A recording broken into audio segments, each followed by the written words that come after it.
Jadi ini harus kita pahami, ya kita hormati sekalipun memang tidak sama dengan kita. Kemudian mengenai cara sholat dalam hadis, cara sholatnya itu memang tidak ada dalam Al-Quran. Bahkan waktunya Quran hanya menyebut 3.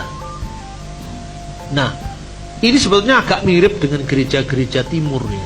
Gereja-gereja timur itu memiliki tradisi sholat yang ya sebetulnya dimiripi oleh Islam. Dan bahkan gereja timur mengenal yang namanya sembahyang 7 kali sehari. Nah, sembahyang 7 kali sehari disebut sab'us salawat. Itu sebetulnya sudah ada sejak abad kedua Masehi.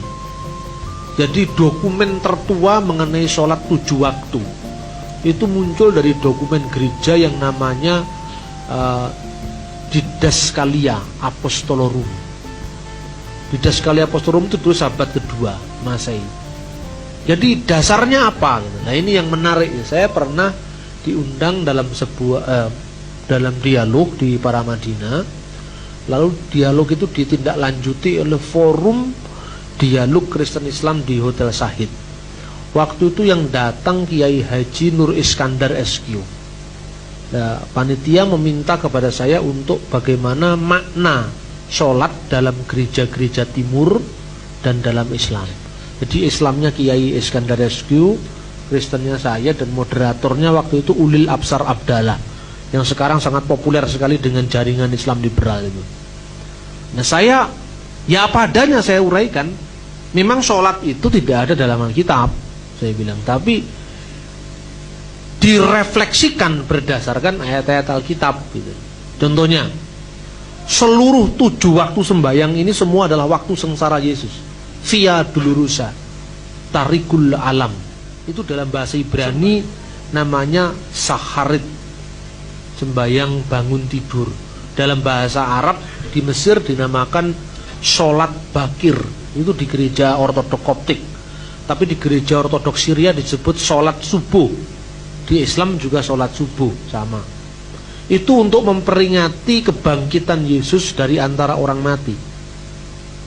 Kemudian sembahyang waktu duha di Islam itu sunnah. Kalau di Kristen namanya sembahyang jam ketiga. Itu kira-kira kalau waktu Indonesia jam 9 pagi.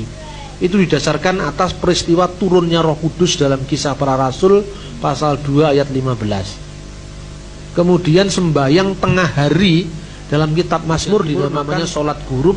Di Yahudi namanya Eref atau Ma'arif, yaitu sembahyang pada saat matahari terbenam ghurub. Itu untuk memperingati diturunkannya jasad Yesus ke dunia orang mati, ke kubur.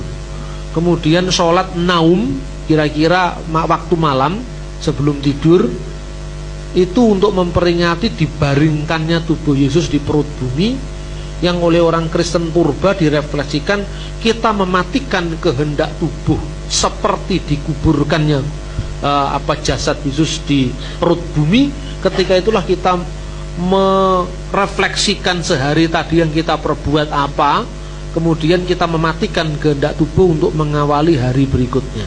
Lalu sembahyang tengah malam yang di Islam dinamakan sholat tahajud, di Kristen dinamakan sholat lail atau nisfulail, tengah malam. Di gereja Syria dinamakan sholat sahra, sembahyang jam berjaga, karena Yesus berkata anak manusia akan datang seperti pencuri, maka itu datang tidak diduga-duga kapan datangnya. Semua tradisi ini sebetulnya tradisi gereja timur yang kemudian diambil alih oleh Islam. Nah, apa bedanya gereja timur, gereja barat dengan Islam?